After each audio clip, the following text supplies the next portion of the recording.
Preface. This volume is the second of a series, the first of which is The Science of Getting Rich.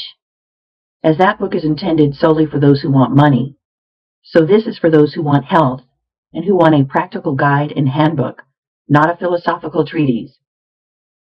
It is an instructor in the use of the universal principle of life, and my effort has been to explain the way in so plain and simple a fashion that the reader, though he may have given no previous study to new thought or metaphysics, may readily follow it to perfect health. While retaining all essentials, I have carefully eliminated all non-essentials.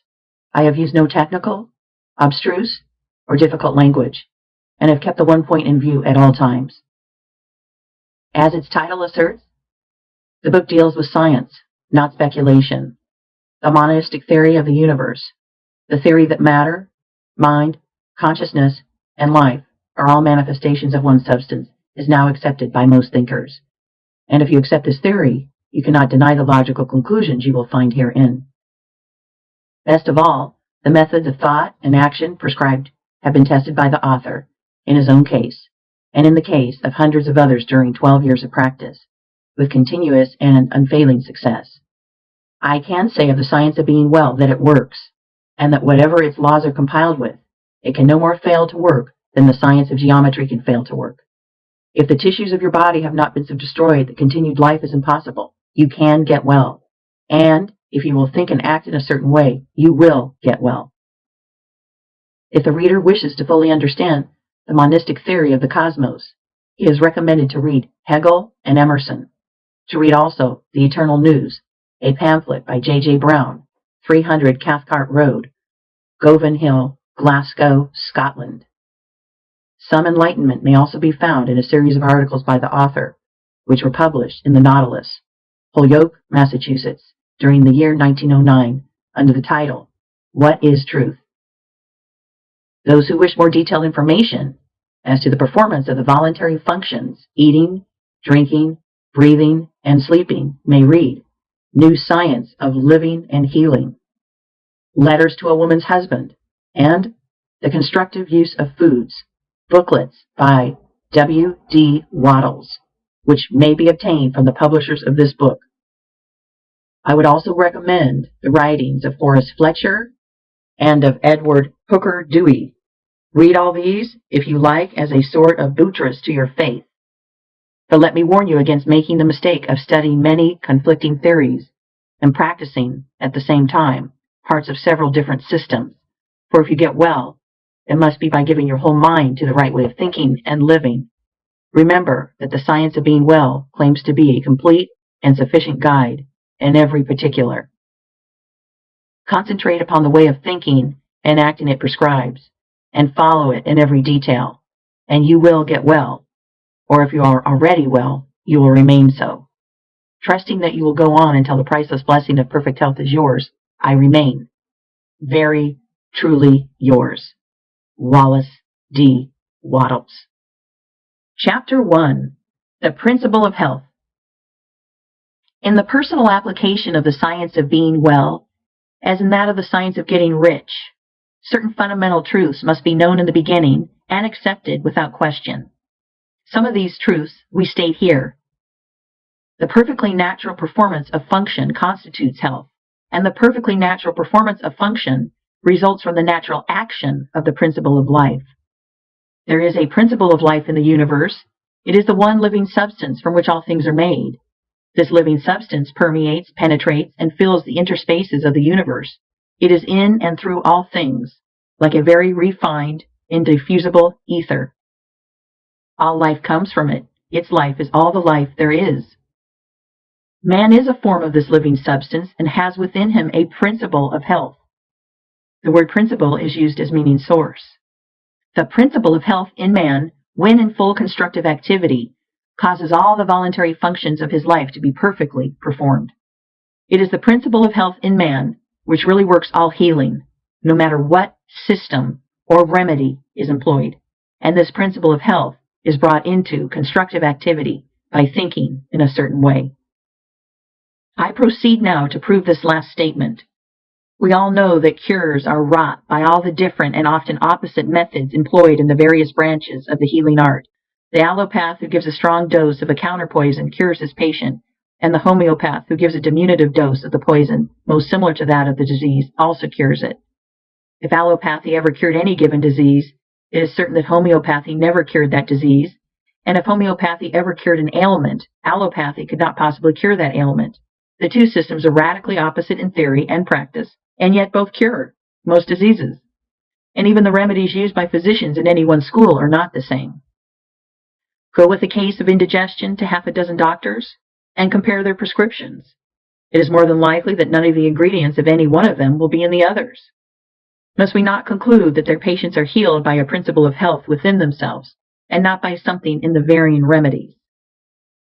Not only this, but we find the same ailments cured by the osteopath with manipulations of the spine, by the faith healer with prayer, by the food scientist with bills of fare, by the Christian scientist with a formulated creed statement, by the mental scientist with affirmation, and by the hygienist with differing plans of living. What conclusion can we come to in the face of all these facts but that there is a principle of health which is the same in all people and which really accomplishes all the cures, and that there is something in all the systems which under favorable conditions arouses the principle of health to action? That is, medicines, manipulations, prayers, bills of fare, affirmations, and hygienic practices cure whenever they cause the principle of health to become active, and fail whenever they do not cause it to become active. Does not all this indicate that the results depend upon the way the patient thinks about the remedy, rather than upon the ingredients in the prescription? There is an old story which furnishes so good an illustration on this point that I will give it here. It is said that in the Middle Ages, the bones of a saint, kept in one of the monasteries, were working miracles of healing. On certain days, a great crowd of the afflicted gathered to touch the relics, and all who did so were healed. On the eve of one of those occasions, some sacrilegious rascal gained access to the case in which the wonder-working relics were kept, and stole the bones. And in the morning, with the usual crowd of sufferers waiting at the gates, the fathers found themselves shorn of the source of the miracle-working power. They resolved to keep the matter quiet, hoping that by doing so they might find the thief and recover their treasures. And hastening to the cellar of the convent, they dug up the bones of a murderer who had been buried there many years before. These they placed in the case, intending to make some plausible excuse for the failure of the saint to perform his usual miracles on that day, and then they let in the waiting assemblage of the sick and infirm. To the intense astonishment of those in the secret, the bones of the malefactor proved as efficacious as those of the saint, and the healing went on as before. One of the fathers is said to have left a history of the occurrence, in which he confessed that, in his judgment, the healing power had been in the people themselves all the time, and never in the bones at all. Whether the story is true or not, the conclusion applies to all the cures wrought by all the systems. The power that heals is in the patient himself, and whether it should become active or not does not depend upon the physical or mental means used, but upon the way the patient thinks about these means. There is a universal principle of life, as Jesus taught, a great spiritual healing power, and there is a principle of health in man which is related to this healing power. This is dormant or active according to the way a man thinks.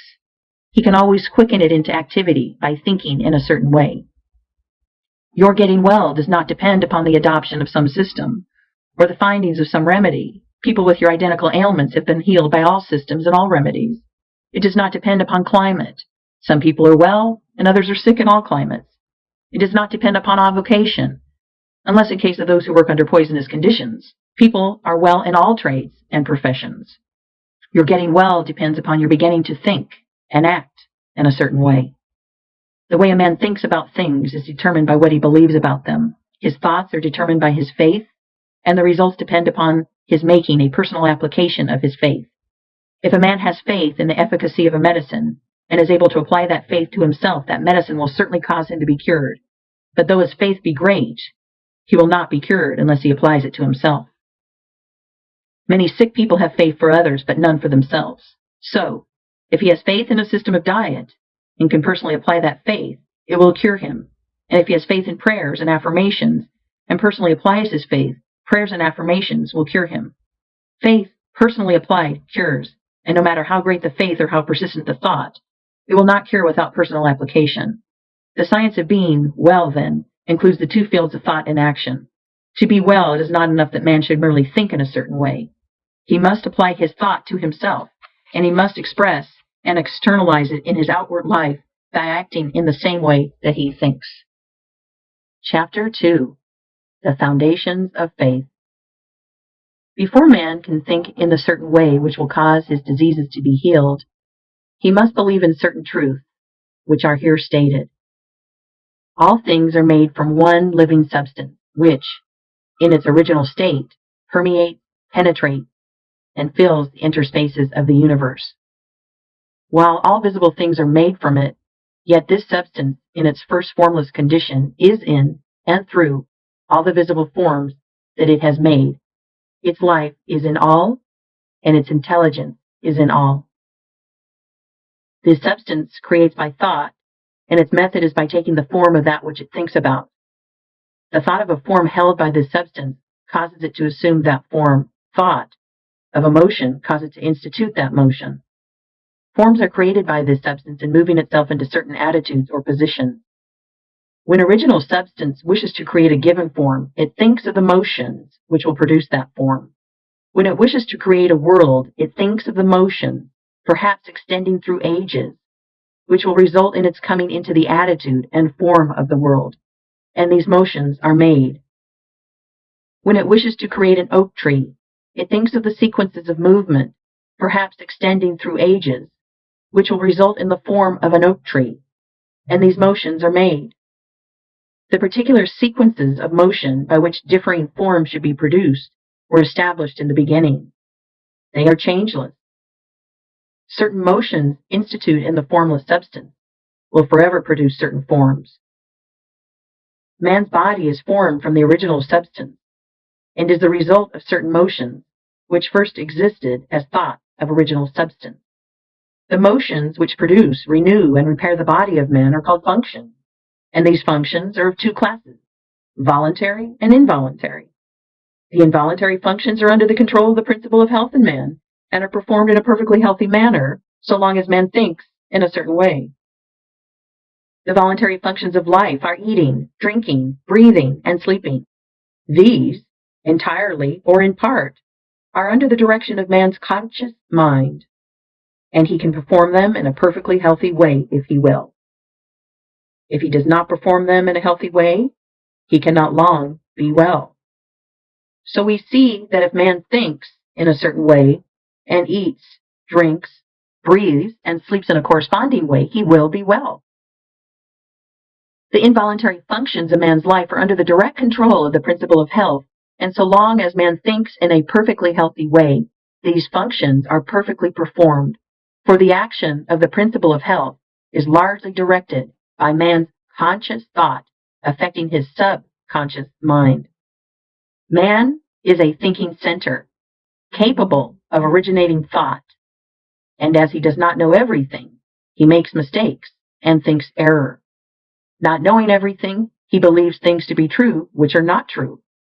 Man holds in his thought the idea of disease and abnormal functioning and conditions, and so perverts the action of the principle of health, causing diseased and abnormal functioning and conditions within his own body. In the original substance, there are held only the thoughts of perfect motion, perfect and healthy function, complete life. God never thinks disease or imperfection, but for countless ages, men have held thoughts of disease, abnormality, old age, and death, and the perverted functioning resulting from these thoughts has become a part of the inheritance of the race. Our ancestors have, for many generations, held imperfect ideas concerning human form and functioning, and we begin life with racial, subconscious impressions of imperfection and disease. This is not natural or a part of the plan of nature. The purpose of nature can be nothing else than the perfection of life. This we see from the very nature of life itself. It is the nature of life to continually advance toward more perfect living. Advancement is the inevitable result of the very act of living. Increase is always a result of active living. Whatever lives must live more and more.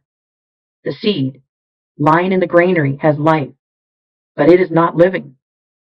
Put it into the soil, and it becomes active, and at once begins to gather to itself from the surrounding substance, and to build a plant form. It will so cause increase that a seed head will be produced containing 30, 60, or 100 seeds, each having as much life as the first. Life by living increases. Life cannot live without increasing, and the fundamental impulse of life is to live. It is in response to this fundamental impulse that original substance works and creates. God must live, and he cannot live except as he creates and increases. In multiplying forms, he is moving on to live more. The universe is a great advancing life, and the purpose of nature is the advancement of life toward perfection, toward perfect functioning. The purpose of nature is perfect health. The purpose of nature, so far as man is concerned, is that he should be continuously advancing into more life and progressing toward perfect life, and that he should live the most complete life possible in his present sphere of action. This must be so, because that which lives in man is seeking more life. Give a little child a pencil and paper, and he begins to draw crude figures. That which lives in him is trying to express itself in art. Give him a set of blocks, and he will try to build something. That which lives in him is seeking expression in architecture. Seat him at a piano, and he will try to draw harmony from the keys. That which lives in him is trying to express itself in music.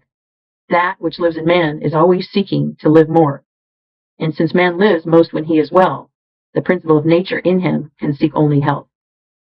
The natural state of man is a state of perfect health, and everything in him and in nature tends toward health. Sickness can have no place in the thought of original substance, for it is by its own nature continually impelled toward the fullest and most perfect life, therefore toward health. Man, as he exists in the thought of the formless substance, has perfect health. Disease, which is abnormal or perverted function, motion, imperfectly made or made in the direction of imperfect life, has no place in the thought of the thinking stuff. The Supreme Mind never thinks of disease. Disease was not created or ordained by God or sent forth from him. It is wholly a product of separate consciousness, of the individual thought of man. God, the formless substance, does not see disease, think disease, know disease, or recognize disease. Disease is recognized only by the thought of man. God thinks nothing but health. From all the foregoing, we see that health is a fact or truth in the original substance from which we are all formed, and that disease is imperfect functioning, resulting from the imperfect thoughts of men, past and present. If man's thoughts of himself had always been those of perfect health, man could not possibly now be otherwise than perfectly healthy. Man in perfect health is the thought of original substance, and man in imperfect health is the result of his own failure to think perfect health and to perform the voluntary functions of life in a healthy way. We will here arrange in a syllabus the basic truths of the science of being well. There is a thinking substance from which all things are made, and which, in its original state, permeates, penetrates, and fills the interspaces of the universe. It is the life of all. The thought of a form in this substance causes the form. The thought of a motion produces the motion. In relation to man, the thoughts of this substance are always of perfect functioning and perfect health. Man is a thinking center, capable of original thought, and his thought has power over his own functioning. By thinking imperfect thoughts, he has caused imperfect and perverted functioning, and by performing the voluntary functions of life in a perverted manner, he is assisted in causing disease. If man will think only thoughts of perfect health, he can cause within himself the functioning of perfect health. All the power of life will be exerted to assist him. But this healthy functioning will not continue unless man performs the external or voluntary functions of living in a healthy manner. Man's first step must be to learn how to think perfect health, and a second step to learn how to eat, drink, breathe, and sleep in a perfectly healthy way. If man takes these two steps, he will certainly become well and remain so. Chapter 3. Life and its Organisms. The human body is the abiding place of an energy which renews it when worn, which eliminates waste or poisonous matter, and which repairs the body when broken or injured. This energy we call life. Life is not generated or produced within the body. It produces the body. The seed which has been kept in the storehouse for years will grow when planted in the soil. It will produce a plant. But the life in the plant is not generated by its growing. It is the life which makes the plant grow. The performance of function does not cause life. It is life which causes function to be performed. Life is first, function afterward. It is life which distinguishes organic from inorganic matter, but it is not produced after the organization of matter. Life is the principle or force which causes organization. It builds organisms. It is a principle or force inherent in original substance. All life is one. This life principle of the all is the principle of health in man, and becomes constructively active whenever man thinks in a certain way. Whoever therefore thinks in this certain way will surely have perfect health if his external functioning is in conformity with his thought. But the external functioning must conform to the thought. Man cannot hope to be well by thinking health, if he eats, drinks, breathes, and sleeps like a sick man. The universal life principle, then, is the principle of health in man. It is one with original substance. There is one original substance from which all things are made. This substance is alive, and its life is the principle of life, the universe. This substance has created from itself all the forms of organic life by thinking them, or by thinking the motions and functions which produce them. Original substance thinks only health, because it knows all truth. There is no truth which is not known in the formless, which is all, and in all. It not only knows all truth, but it has all power. Its vital power is the source of all the energy there is. A conscious life which knows all truth, and which has all power, cannot go wrong, or perform function imperfectly, knowing all it knows. Too much to go wrong, and so the formless cannot be diseased or think disease. Man is a form of this original substance, and has a separate consciousness of his own, but his consciousness is limited and therefore imperfect. By reason of his limited knowledge, man can and does think wrongly, and so he causes perverted and imperfect functioning in his own body. Man has not known too much to go wrong. The diseased or imperfect functioning may not instantly result from an imperfect thought, but it is bound to come if the thought becomes habitual. Any thought continuously held by man tends to the establishment of the corresponding condition in his body. Also, man has failed to learn how to perform the voluntary functions of his life in a healthy way. He does not know when, what, and how to eat. He knows little about breathing and less about sleep. He does all these things in a wrong way and under wrong condition, and this because he has neglected to follow the only sure guide to the knowledge of life. He has tried to live by logic rather than by instinct. He has made living a matter of art and not of nature, and he has gone wrong. His only remedy is to begin to go right, and this he can surely do. It is the work of this book to teach the whole truth, so that the man who reads it shall know too much to go wrong. The thoughts of disease produce the forms of disease. Man must learn to think health and being original substance, which takes the form of its thoughts. He will become the form of health and manifest perfect health and all his functioning. The people who were healed by touching the bones of the saint were really healed by thinking in a certain way, and not by any power emanating from the relics. There is no healing power in the bones of dead men, whether they be those of saint or sinner. The people who were healed by the doses of either the allopath or the homeopath were also really healed by thinking in a certain way. There is no drug which has within itself the power to heal disease. The people who have been healed by prayers and affirmations were also healed by thinking in a certain way. There is no curative power in strings of words. All the sick who have been healed by whatsoever system have thought in a certain way, and a little examination will show us what this way is. The two essentials of the way are faith and a personal application of the faith. The people who touched the saints' bones had faith, and so great was their faith that in the instant they touched the relics, they severed all mental relations with disease and mentally unified themselves with health. This change of mind was accompanied by an intense devotional feeling which penetrated to the deepest recesses of their souls, and so aroused the principle of health to powerful action. By faith they claimed that they were healed or appropriated health to themselves, and in full faith they ceased to think of themselves in connection with disease and thought of themselves only in connection with health. These are the two essentials to thinking in the certain way which will make you well. First, claim or appropriate health by faith, and second, sever all mental relations with disease and enter into mental relations with health. That which we make ourselves mentally, we become physically, and that with which we unite ourselves mentally, we become unified with physically.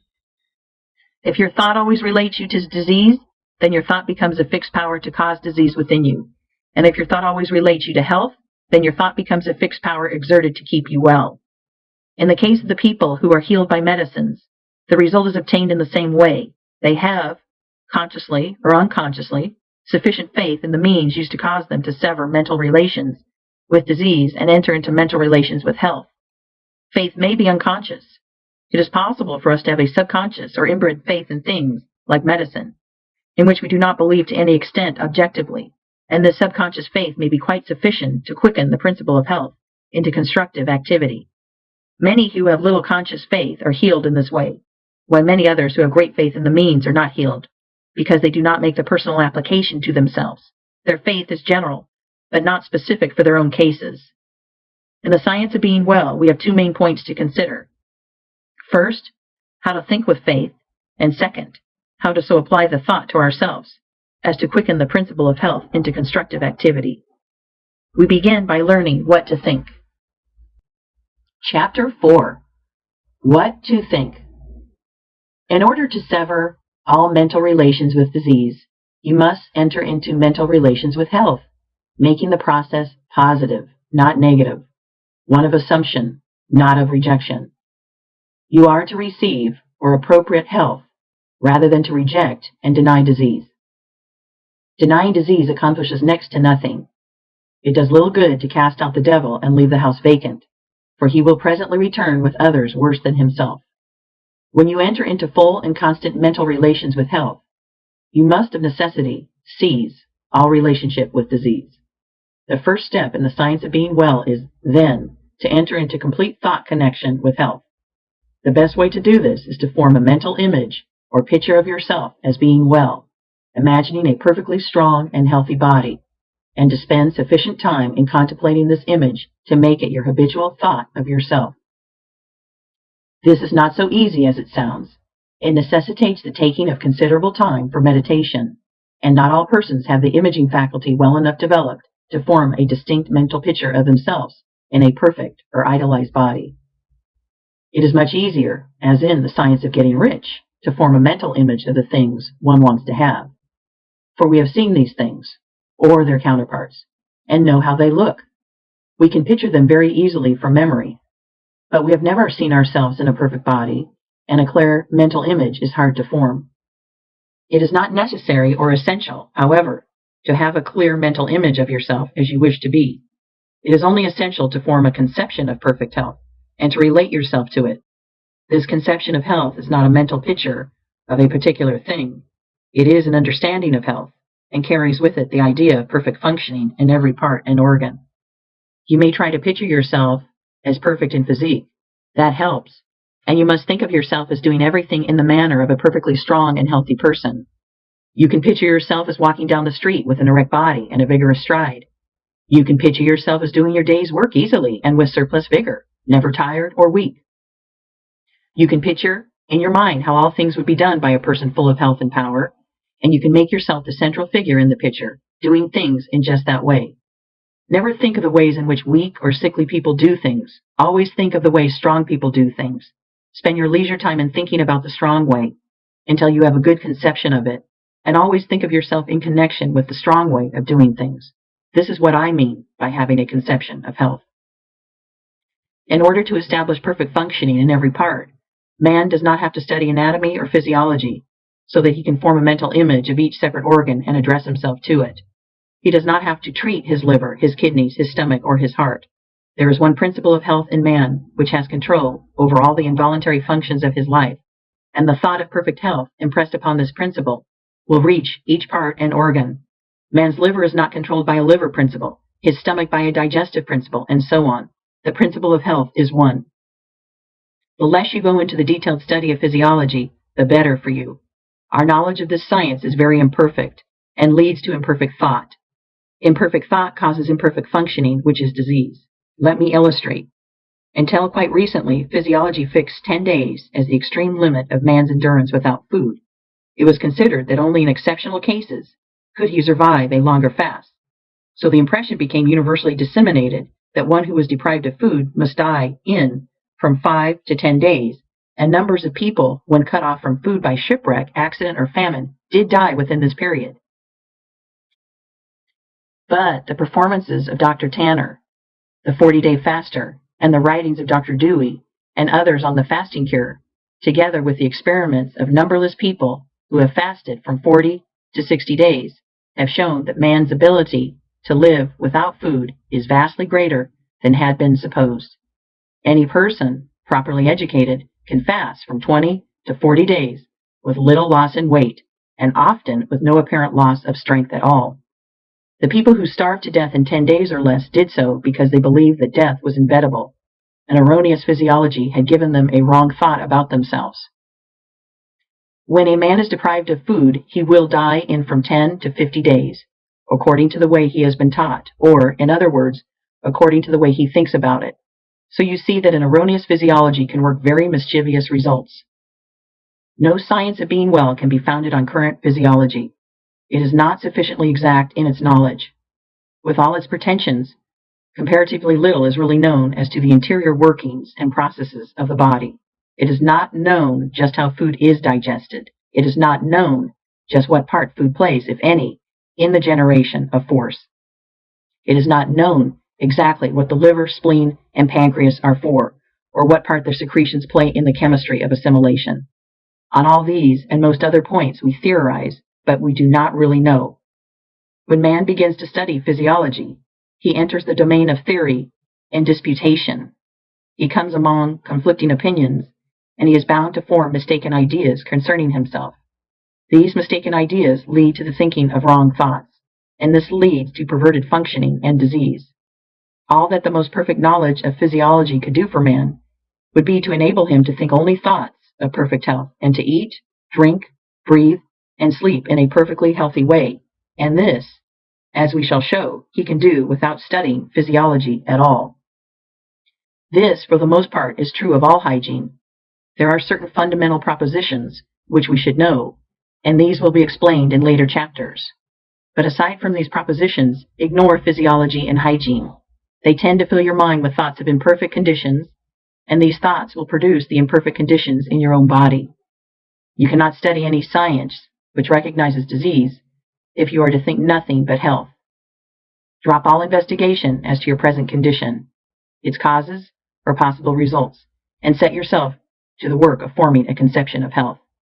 Think about health and the possibilities of health, of the work that may be done and the pleasures that may be enjoyed in a condition of perfect health. Then make this conception your guide in thinking of yourself. Refuse to entertain for an instant any thought of yourself which is not in harmony with it. When any idea of disease or imperfect functioning enters your mind, cast it out instantly by calling upon a thought which is in harmony with the conception of health. Think of yourself at all times as realizing conception, as being a strong and perfectly healthy personage, and do not harbor a contrary thought. Know that as you think of yourself in unity with this conception, the original substance which permeates and fills the tissues of your body is taking form according to the thought, and know that this intelligent substance or mind stuff will cause function to be performed in such a way that your body will be rebuilt with perfectly healthy cells. The intelligent substance from which all things are made permeates and penetrates all things, and so it is in and through your body. It moves according to its thoughts, and so if you hold only the thoughts of perfectly healthy function, it will cause the movements of perfectly healthy function within you. Hold with persistence to the thought of perfect health in relation to yourself.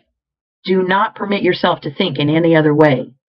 Hold this thought with perfect faith that it is the fact, the truth. It is the truth so far as your mental body is concerned. You have a mind body and a physical body.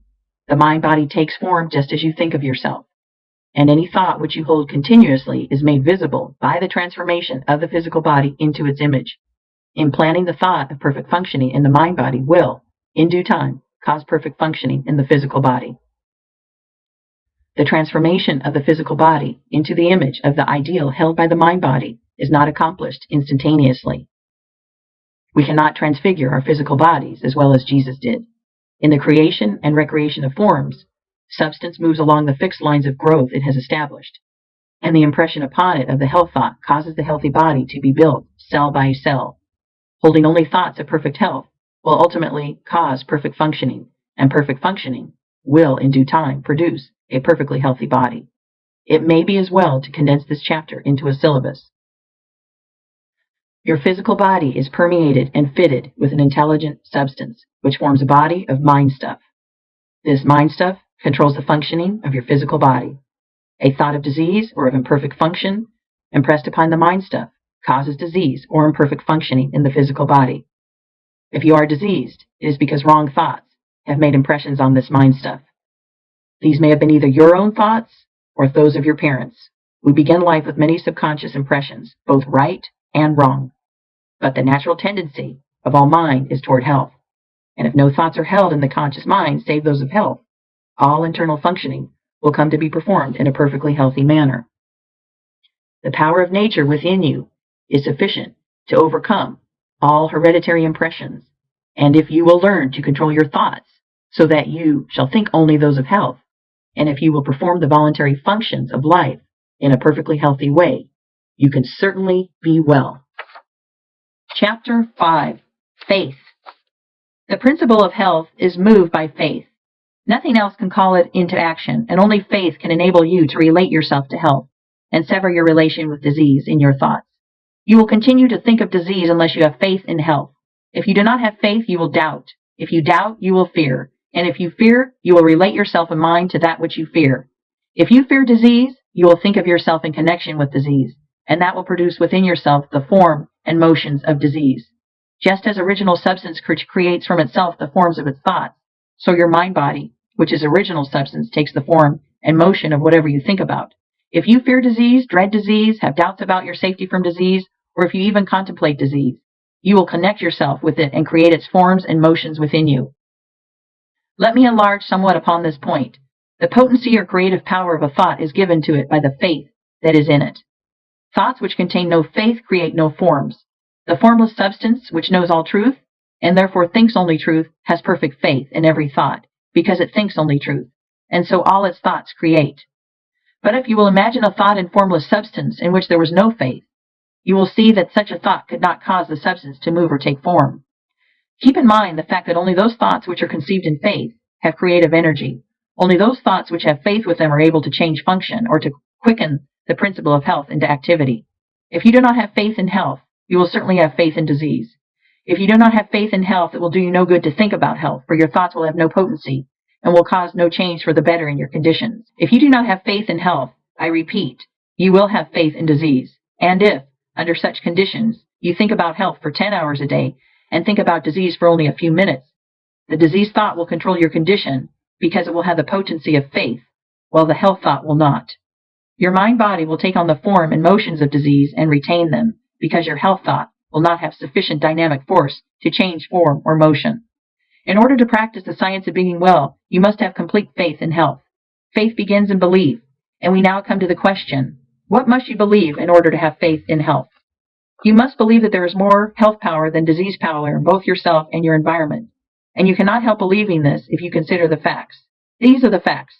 There is a thinking substance from which all things are made, and which, in its original state, permeates, penetrates, and fills the interspaces of the universe. The thought of a form in this substance produces the form. The thought of a motion institutes the motion. In relation to man, the thoughts of original substance are always of perfect health and perfect functioning. This substance, within and without man, always exerts its power toward health. Man is a thinking center, capable of original thought. He has a mind-body of original substance permeating a physical body, and the functioning of his physical body is determined by the faith of his mind-body. If man thinks with faith of the functioning of health, he will cause his internal functions to be performed in a healthy manner, provided that he performs the external functions in a corresponding manner. But if man thinks with faith of disease or of the power of disease, he will cause his internal functioning to be the functioning of disease.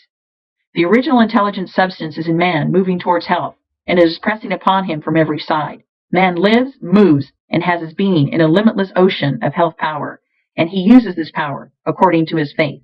If he appropriates it and applies it to himself, it is all his, and if he unifies himself with it by unquestioning faith, he cannot fail to attain health, for the power of this substance is all the power there is. A belief in the above statements is a foundation for faith in health. If you believe them, you believe that health, the natural state of man, and that man lives in the midst of universal health, that all the power of nature makes for health, and that health is possible to all and can surely be attained by all, you will believe that the power of health in the universe is 10,000 times greater than that of disease. In fact, that disease has no power whatever, being only the result of perverted thought and faith. And if you believe that health is possible to you, and that it may surely be attained by you, and that you know exactly what to do in order to attain it, you will have faith in health. You will have this faith and knowledge if you read this book through with care and determine to believe in and practice its teachings. It is not merely the possession of faith, but the personal application of faith, which works healing. You must claim health in the beginning and form a conception of health, and as far as may be of yourself as a perfectly healthy person. And then, by faith, you must claim that you are realizing this conception. Do not assert with faith that you are going to get well. Assert with faith that you are well. Having faith in health and applying it to yourself means having faith that you are healthy, and the first step in this is to claim that it is the truth. Mentally take the attitude of being well. Do not say anything or do anything which contradicts this attitude. Never speak a word or assume a physical attitude which does not harmonize with this claim. I am perfectly well. When you walk, go with a brisk step and with your chest thrown out and your head held up. Watch that at all times your physical actions and attitudes are those of a healthy person. When you find that you have relapsed into the attitude of weakness or disease, change instantly. Straighten up. Think of health and power. Refuse to consider yourself as others than a perfectly healthy person. One greatest aid, perhaps the greatest aid, in applying your faith you will find in the exercise of gratitude. Whenever you think of yourself or of your advancing condition, give thanks to the great intelligent substance for the perfect health you are enjoying. Remember that, as Swedenborg taught, there is a continual inflow of life from the Supreme, which is received by all created things according to their forms, and by man according to his faith. Health from God is continually being urged upon you, and when you think of this, lift up your mind reverently to Him, and give thanks that you have been led to the truth and into perfect health of mind and body. Be all the time in a grateful frame of mind, and let gratitude be evident in your speech. Gratitude will help you to own and control your own field of thought. Whenever the thought of disease is presented to you, instantly claim health and thank God for the perfect health you have. Do this so that there shall be no room in your mind for a thought of ill.